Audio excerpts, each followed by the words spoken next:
Oh, what up guys? Selamat datang ke Jugador TV. Assalamualaikum dan selamat sejahtera. Okay, hari ni kita akan sembang pasal Champions League. Lepas tu kita akan masuk sikit Europa League. Siapa yang tak tengok lagi video pasal Q&A tu, hampa boleh tengok video sebelum ni. Aku akan letak kat link kat description lah. Siapa itu Jugador. Dan apa target kami. And kalau lepas hampa tengok TV, tengok TV pula, hampa tengok video tu, hampa rasa nak sponsor, roger-roger lah kan. Okay, first game kita akan sembang pasal game paling besar lah. Aku rasa paling exciting, paling best. Real Madrid versus Chelsea. Aku masuk game tu semua Benzema lah, sebab sebelum itu dia hat-trick apa semua kan. And the next masuk ke game dekat Bernabeu ni, orang tak expect Chelsea akan menang kan, sebab tak ada Premier League team yang pernah menang lebih daripada satu gol. Lebih daripada satu gol lah. Yang last kali yang menang satu gol itu adalah kat Arsenal, tak boleh aku, Henry score. And sekarang ni Chelsea masuk dengan, orang kata apa, dinding yang sangat-sangat besar untuk mereka kena pecah. And bagi aku mereka masuk dalam sana perform lah. So apa pendapat hang kat game tu? Pendapat aku akan bagi statement lah. Aku rasa Chelsea menang. Chelsea won the tactical battle. But in term of individual brilliance tu, won by Real Madrid lah, aku tahu. Sebab Real Madrid memang awal-awal tu dah kena dah. Aku rasa daripada first starting tu, dengan keadaan first leg macam mana Chelsea main tu, aku tak rasa Tuchel memang dia akan main dengan formation yang sama, main dengan cara yang sama. Apa yang dia buat, dia tukar. Itu lah in terms of, aku rasa tactical adaptability ni, Tuchel memang one of the best lah in the world. Dan apa yang dia buat, dia tukar. First kali daripada segi dia still main back 3, tapi dekat RCB tu, right centre back, dia tukar daripada Christensen, dia bawa keluar, dia bawa masuk Reece James. Sebab dia tahu yang first leg tu Christensen memang kena kau-kau dengan Vinicius. So apa yang dia buat, dia gantikan dengan orang yang lagi better lah daripada in terms of defending one-on-one. Lepas tu lagi satu, apa yang aku nampak, dia tukar dengan bawa masuk Loftus-Cheek. Loftus-Cheek malam tu, aku rasa dia dengan Kovacic memang totally dominant midfield Real Madrid yang world class tu. Kena dominate dengan mereka. Sebab apa yang aku nampak Modric dengan Kroos, dia daripada orang ni memang akan lebih kurang marking Kovacic dengan Kante. Tapi bila ada Loftus-Cheek dekat depan tu, tengok daripada segi in terms of cara dia between the line, dia main between the line tu, cara dia receive bola tu, goal first tu hang tengok macam mana dia dapat bola dalam keadaan yang aku rasa split second lah benda tu. Tapi dia boleh bagi dekat dia akan bagi dia boleh bagi dekat Werner, and Werner boleh bagi kat depan lah benda tu. Tapi tu lah, bila cakap pasal Real Madrid ni juara paling banyak sekali Champions League, never say never lah, aku kata attitude depa kan. Out of nowhere depa boleh cari gol balik. Aku dapat cari gol balik. Aku pun actually aku tak rate sangat tim Real Madrid tahun ni punya, sebab aku tak rasa depa se-power macam tim-tim sebelum ni lah, tim-tim depa yang sebelum ni. Aku expect Chelsea kan go through untuk tie kali ini, tapi aku tak tahu Benzema jadi power season ni kan. Memang daripada hujung season lepas pun dia power lah, tapi this season macam different beast sikit. And sekali lagi lah dekat extra time dia dapat score winning goal tu lah. Tapi dalam semua banyak-banyak gol tu, ada satu gol kontroversi, bukan gol kontroversi, satu gol yang tak gol jadi kontroversi, iaitu gol Marcos Alonso lah. Hang rasa kan, bagi aku, pendapat aku lah, bola memang rule kata bola kalau kena tangan, tak kira accidental atau tak, kalau hang bola tu masuk dalam gol, dia tak akan kira gol. Dia selalu berubah lah. Tapi untuk tahun ni macam hang cakap lah, accidental handball. Lepas tu rule pula untuk attacker dengan defender lain. Jadi dalam hal gol tu, Alonso tu sebagai attacker, bila dia pegang bola, accidental ke tak. And dia ada satu lah yang aku rasa aku akan letak kat sini lah. Aku dah baca, dia immediate, benda tu immediate goal, dan juga accidental handball dia kira goal gitu kan. So tak ada isu lah. Tapi tu lah, yang satu lagi aku rasa gol yang memang gol kali ni, gol paling lawa sekali lah, Modric lah. Modric assist Rodrigo masuk.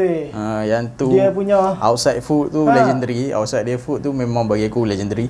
Tapi yang aku jarang lah nampak weighted ball tinggi cun betul-betul sampai ke kaki Rodrigo. Benda tu out of nowhere tau. Minit 80 masa tu, minit 80 dia boleh came out with that ball dalam situasi yang tengah pressure. Tegang kan. Lepas tu senang lah Rodrigo tap in, memang world class gila. Aku rasa passing tu, and sekarang tersilap aku after game tu, habis game Real Madrid nak offer dia, nak extend setahun lagi kontrak. Offer at least setahun lagi kontrak. Sebab katanya Juventus nak ambil dah. Juventus pun semua ramai kan. Ada dua, Juventus dengan Qatar team lah aku. Kan dua tu, tapi aku rasa dia akan stay kat Real Madrid sebab projek tu dia still, aku rasa dia akan terlibat lagi dengan Ancelotti. And tu lah, sebut pasal Ancelotti, aku nak puji juga dia punya apa yang dia buat, tactical, dia nak adapt balik masa extra time tu. Apa yang dia buat, dia bawa masuk Camavinga, walaupun hilang sikit, aku rasa daripada segi ball retention lah hilang sikit, tapi depa boleh push naik atas lah, boleh pressure. Dan Camavinga ni play box to box yang bagus lah. Hang nampak bila Modric yang gol Benzema tu, Modric selalunya Modric akan push atas, tapi masa tu dia duduk number 6, Camavinga yang push naik atas, dia rampas bola daripada Thiago Silva tu, dia yang start, dia attack kan. Tu memang boleh puji lah Ancelotti. Tactical dia tukar apa semua tu kan. And bagi aku Real Madrid deserve untuk layak, and dia tak ada lah, in all dalam tie tu Real Madrid deserve untuk layak. Chelsea tak layak untuk kalah lah sebenarnya. Tapi macam mana pun, macam Rudiger lah, post match dia cakap, dia kata dalam knockout stage macam ni hang tak boleh buat mistake, hang tak boleh tak score gol lah tu lah. Sebab bagi aku gol Benzema yang lah tu pun salah, bukan salah Rudiger lah. Tak ada orang marking lah. Tak ada orang marking. Dia tak slip. Dia jatuh. Tapi tak ada orang marking Benzema langsung lah. So tu silap Chelsea. Tapi tu lah, tengok movement Benzema, kalau hang perasan dia pergi depan, dia belakang. Lepas tu dia tarik pula belakang. Memang sebab tu lah Rudiger jatuh. And satu lagi battle belah kanan tu yang aku score antara Reece James dengan Vinicius Junior. Tu memang cun, sampai Vinicius Junior pun acknowledge dalam Twitter post ke Instagram post lah, something like that. And Reece James post, lepas tu Vinicius acknowledge lah. Tapi bagi aku Chelsea patut dongak kepala kan. Sekarang ni tak apa, mereka dah settle Champions League. Sekarang ni mereka boleh fokus ke FA Cup dengan Premier League lah. Aku rasa better macam tu, sebab Premier League ada game lagi untuk pastikan mereka layak untuk masuk ke top 4. And kita tengok Chelsea ni next game, satu tie yang lepas ni Real Madrid akan lawan dengan pemenang tim iaitu City dengan Atletico Madrid kan. Betul kan? Game yang aku rasa si Auziri penuh kan. Si Felipe, aku tak tahu berapa fall dia bagi. Memang layak dapat kamera, why? Tapi lain kali yang dia sepak Foden tu baru dapat kamera. Satu lagi Savic kan. Savic. Game tu memang si Auziri penuh lah. Aku nak kata first half tu macam okay, steady, semua orang steady. Masuk second half, benda yang aku tak pernah nampak, Man City main defend. Kan? Gila-gila lah. Lepas tu tim Simeone Atletico Madrid main attacking pula. Aku dia tu lah orang cakap apa, depa dah boleh sebenarnya main. Boleh tu pasal depa ada tactical, depa ada player yang boleh main sistem tu. Main attacking, tapi Simeone still nak main defensif macam tu. Macam mana dia main dekat Etihad Stadium itu. And bila City main pula defensif, benda yang kita jarang nampak under Pep. After game semua orang komplain pasal benda tu. In fact CEO Atletico Madrid pun komplain. Banyak player-player Madrid komplain. Atletico Madrid, bagi aku berapa hang komplain, hang main macam tu lalu. Kan? And game tu memang orang kata cat and dog memang gaduh-gaduh kan. Yang banyak tercetusnya adalah bab dekat ni Phil Foden tu lah. Felipe memang sepak dia. Memang Foden sakit. Foden buat teruk. Tapi Foden buat teruk. Satu lagi masalahnya, kenapa Savic tarik dia keluar? Sebab Foden guling masuk dalam balik. Sebab dia nak buang masa. Itu yang Savic tarik. Tapi betul ya, second half tu banyak banyak kali City nampak waste time kan. Betul kan. Banyak kali. Ada kat aku rasa kat kuning ada 7-8 game tu. Betul. Kan. City pun banyak. Atletico Madrid actually surprising tak banyak, ada 2-3. Tapi depa gaduh tu membawa pula ke tunnel. Masuk ke tunnel. Laport dengan Savic bukan Kyle Walker dengan bukan Savic tu, Versalho dia punya tu lah. Sampai ludah sampai polis kena masuk. Baling botol. Tarik rambut. Kita sebagai neutral fans seronok tengok Lama tak nampak game yang ada emotion macam tu kan tau. Selalunya habis game most team akan jadi profesional kan. Okey lah kita suka lah kadang-kadang, tapi kadang-kadang kita nak emotion macam kita nak agak balik kepada zaman Ferguson versus Wenger semua dulu kan.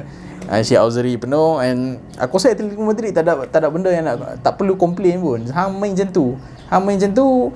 And bila City bagi balik apa yang cara hang main, makan ubat bagi aku kan. Tapi tu lah, daripada side lane pula aku rasa apa yang Simeon buat tu almost menjadi benda tu. Betul. Kan? Almost menjadi. First leg orang duk kutuk dia main 5-5-0 apa semua kan. Tapi second leg kita nampak dia tahu dekat home, dia tahu yang City memang akan cari gol dan akan defend. Benda tu lah. So memang dia akan push ke kau dan almost aku rasa yang save daripada Ederson tu last minute tu. Last minute tu kan. Tu berapa shot on target ada berapa? 3 kan? Tak tahu lah, tapi first half yang aku tahu satu shot on target. Tak silap aku total shot on target 3 kan. Tapi great game. Walaupun dalam 2 tie tu 1 gol bagi aku seronok game tu. And sekarang ni lepas ni City lawan Real Madrid. Hanya prediction? Prediction aku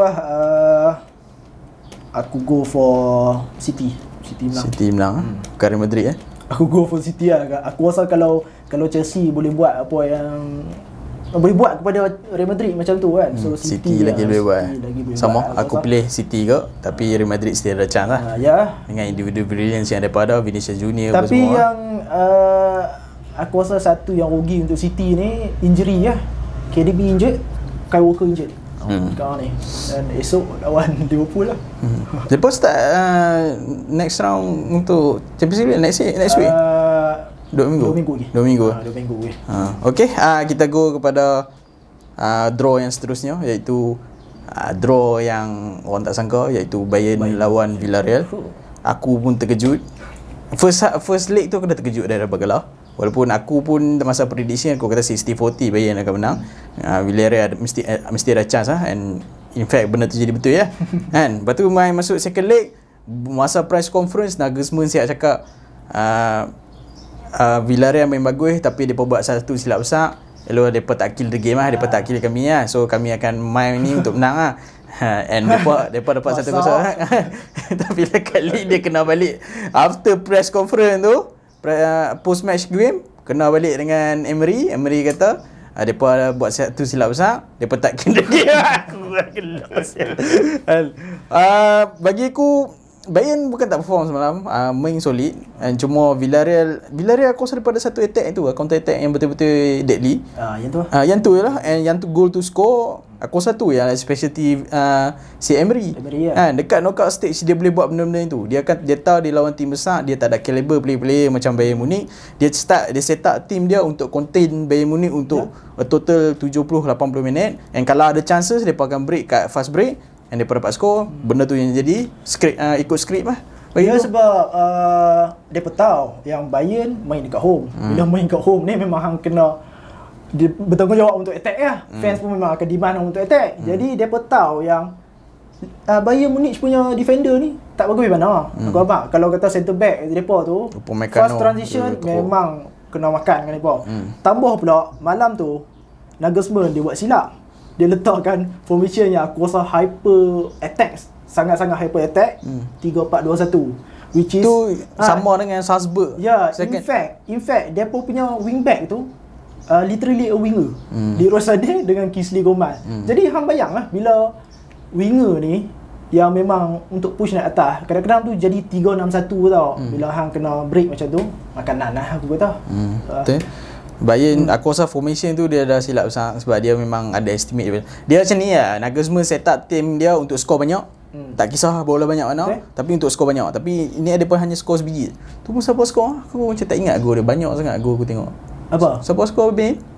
Villarreal apa? Bayern Lewandowski skor. Lewandowski skor. Silap tu pun silap build up kan. Depa try nak build from the back. Villarreal try nak build from the back macam biasa Emery dengan Arsenal dulu kan. Build from the back, silap-silap passing kena dapat Lewandowski. Tapi tu lah aku puji juga dengan Emery punya distinct dengan dia punya plan dia, sebab walaupun yang first goal tu depa concede dengan build up yang silap, tapi kalau hang perasan goal depa tu, goal equalize tu pun datang daripada build up yang cun juga.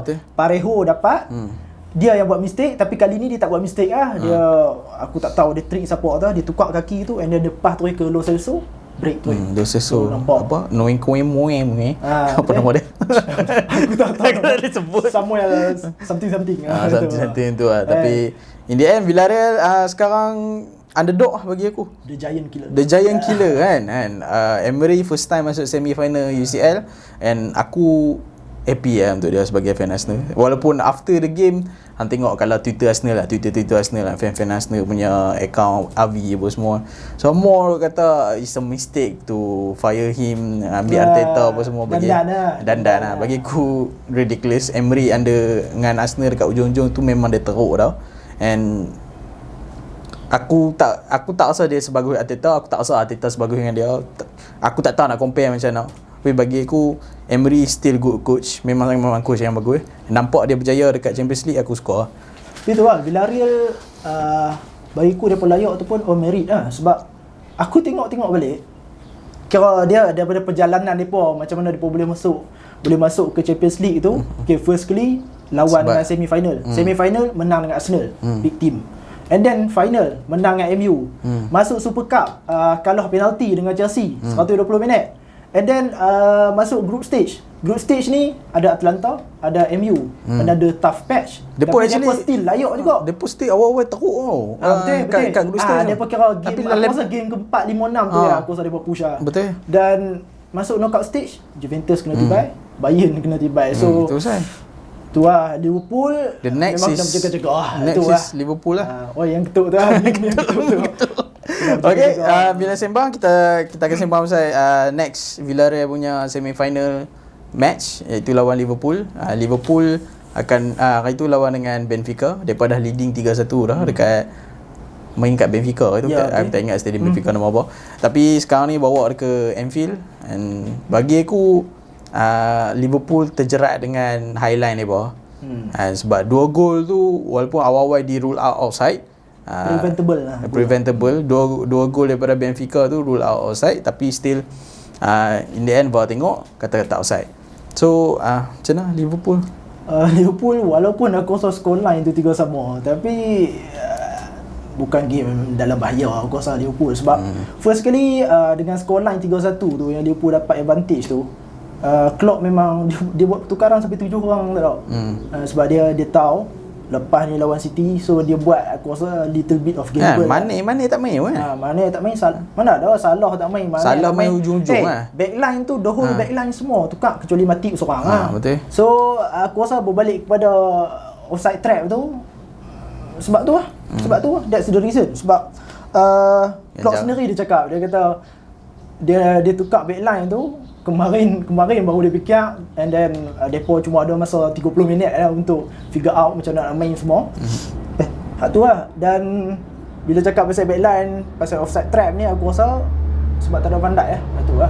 Sebab Van Dijk kita tahu dia pemerangkap offside terbanyak sekali dalam top 5 league. 40 offside trap dia buat. Dia berjaya buat. Bukan bad, memang power teruk. So dia memang daripada segi command tu lah, aku rasa command daripada segi dia yang handle semua untuk ni.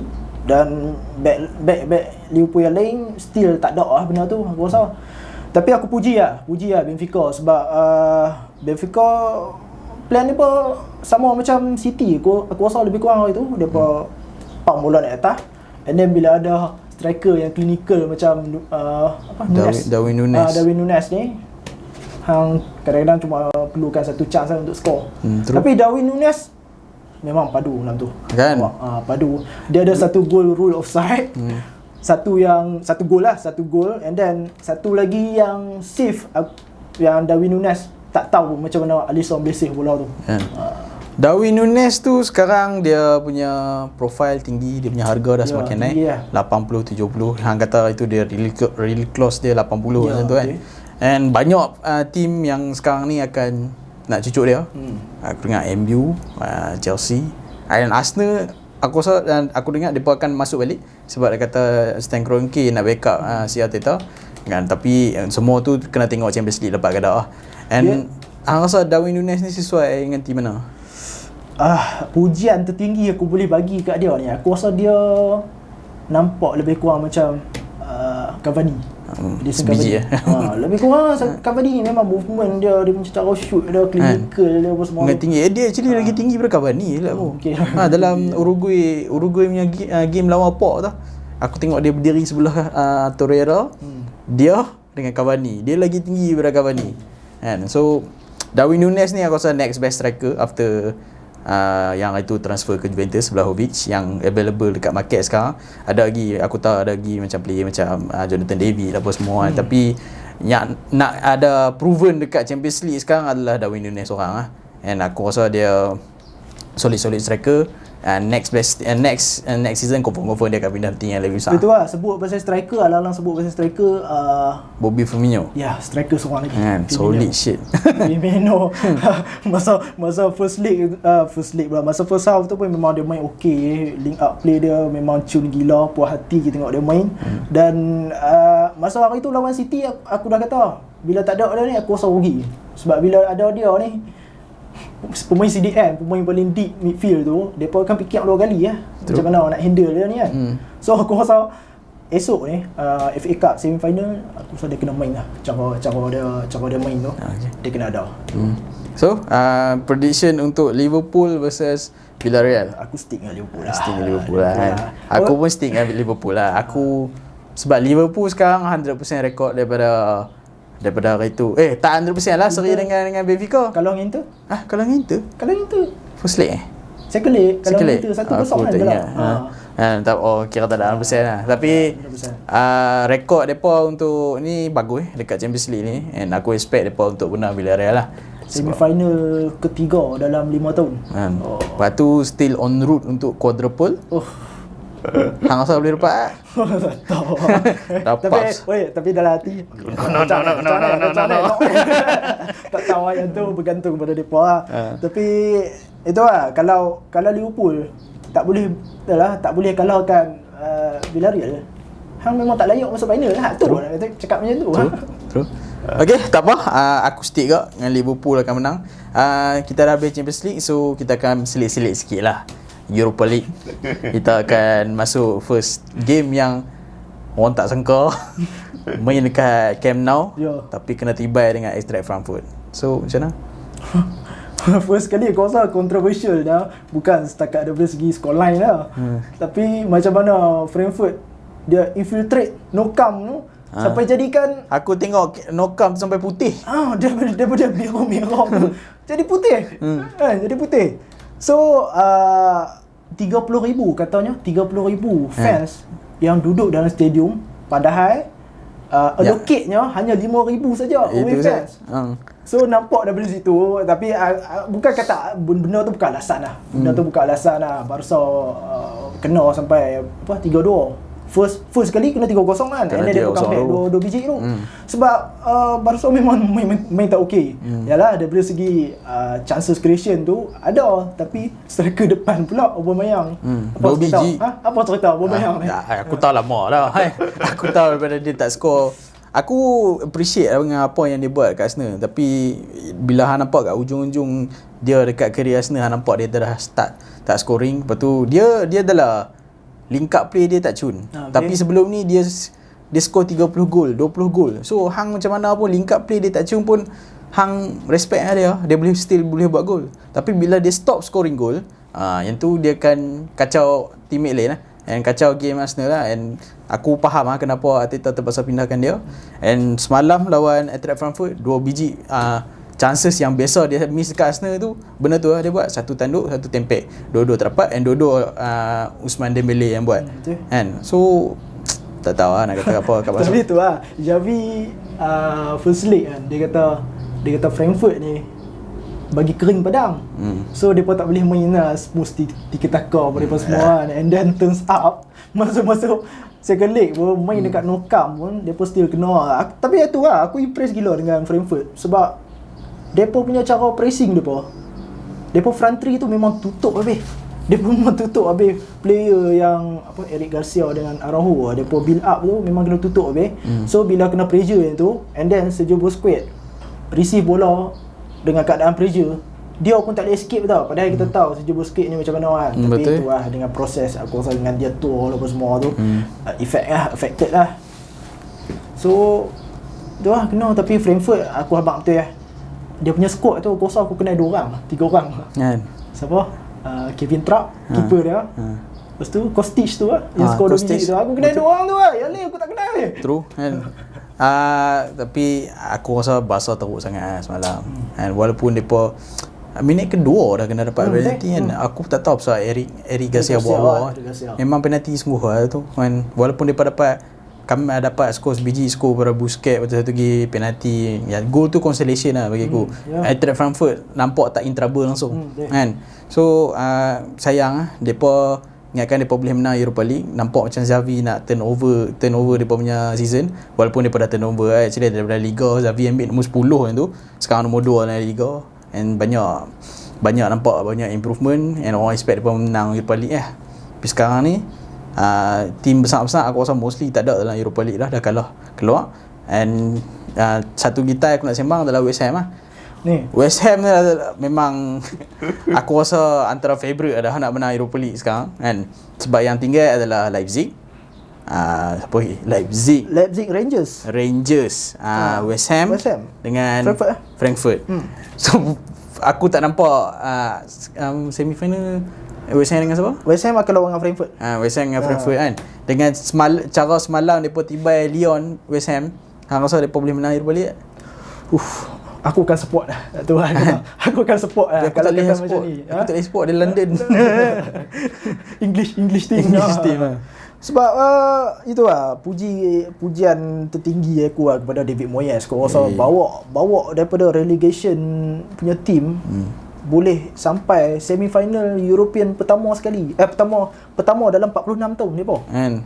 Lepas tu bawa lagi dalam Premier League pun perform. Ya, betul. Dengan bajet yang dia ada dekat transfer window itu, tak macam dia tak beli banyak player sangat pun kan. Hang berbanding dengan tim-tim lain. Ya. Yang sekarang ni dia bawa ke semi-final European dengan aku rasa probability yang besar dia akan menang. Dia tu lah Moyes dan lagi aku rasa terkejut ya bila baca-baca rupanya West Ham dia tak ada structure yang macam tim-tim lain which is depa ada DOF kan, Director of Football. Dia tak ada. Dia Moyes kira banyak pembelian daripada transfer window apa semua tu memang based on dia punya scouting, based on yalah adalah tim-tim dia tapi old school punya style. Memang aku rasa 70% memang dapat daripada dia, hasil daripada dia. So bila dia discover player-player macam Bowen, player-player macam Fornell apa semua tu kan, and bentuk satu squad yang squad strong ni lah. Kalau nampak tu depan tu orang tak boleh handle. Macam malam tadi Lyon memang tak boleh handle dengan Mikel Antonio. Antonio punya dia punya brute force tu kan, memang dia pun tak boleh handle. Aku satu player yang aku nak cakap pasal West Ham ni adalah Gerrard Bowen lah. Gerrard Bowen ni dia super whole season Premier League ni power gila. And dalam game semalam dia dapat skor sebiji 2 biji. And tapi sampai sekarang dia tak dapat call up England. Tak dapat lagi. Aku tak pasti lah. Tapi memang Southgate tak panggil dia. Tak panggil lagi. Pelik. So kalau bagi aku lah, World Cup ni dia tak dapat, memalukan lah. Sebab dia aku rasa dia antara best winger, English winger yang tengah perform sekarang antara. So dia layak in contention untuk dapat masuk dalam squad tu lah. West Ham senang. Go Hammers, go. Okay guys, itu saja untuk episod kali ni.